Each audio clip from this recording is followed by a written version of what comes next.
કાકા એક પત્ર લખ્યો છે ખાડીપુરને લઈને. આપણે સૌ જાણીએ છીએ કે સુરતની અંદર દર વર્ષે અતિ વરસાદને કારણે ખાડીપુર આવે છે. લાખો લોકો સુરત શહેરના પ્રભાવિત થાય છે અને ખાડીપુરમાંથી કેવી રીતે બચી શકાય એનું પ્લાનિંગ ઉદ્યોગપતિ શ્રી મથુરભાઈ સવાણીએ આપ્યું છે. અને એ પત્ર એણે મને પણ મોકલ્યો છે. પત્ર વાંચ્યા પછી મને એવું લાગે છે કે જો આ પ્લાનિંગ પ્રમાણે કામ થાય અને શક્ય હોય તો ખાડીપુરનો જો પ્રશ્ન હલ થતો હોય તો વહીવટી તંત્રએ તાત્કાલિક ધોરણે આને સર્વે કરાવવું જોઈએ.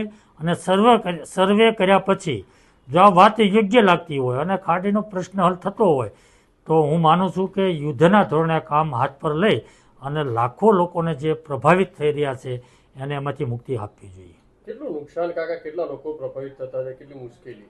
લાખો લોકો પ્રભાવિત થાય છે. અતિ મુશ્કેલી, ખૂબ મુશ્કેલીનો સામનો લોકો કરી રહ્યા છે અને આ દર વર્ષનો પ્રશ્ન છે. અને એટલા માટે આ પ્રશ્ન હલ કરવા માટેના પ્રયાસો વહીવટી તંત્રએ કરવા જોઈએ. કાકા એકબીજા ઉપર તંત્ર ખો નાખી રહ્યા છે, એક વિભાગ બીજા વિભાગ ઉપર, બીજો વિભાગ ત્રીજા વિભાગ ઉપર. મને એવું લાગે છે કે આ પ્રશ્ન કોઈ વિભાગનો એક વિભાગનો નથી, અથવા તો કોઈ એકાબીજા વિભાગ ઉપર ખો આપી દે તો આ પ્રશ્ન હલ થવાનો નથી. આ પ્રશ્ન હલ કરવા માટે એક ચોક્કસ પ્રકારની કામગીરી કરવી પડે.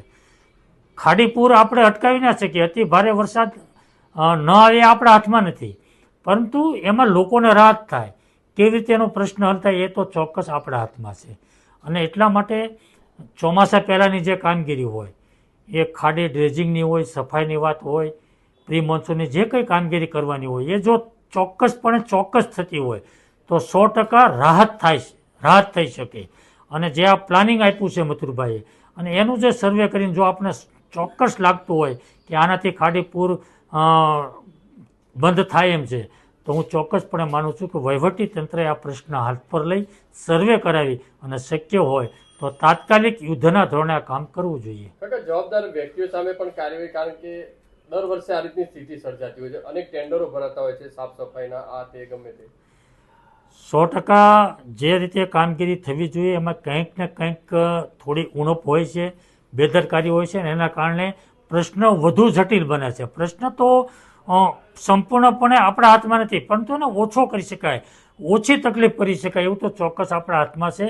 અને જો આ પ્રશ્ન આપણે ઓછો પણ ન કરી શકીએ, યોગ્ય કામગીરી આપણે ચોમાસા પૂર્વે ન કરીએ તો ચોક્કસપણે આપણી બેદરકારી છે.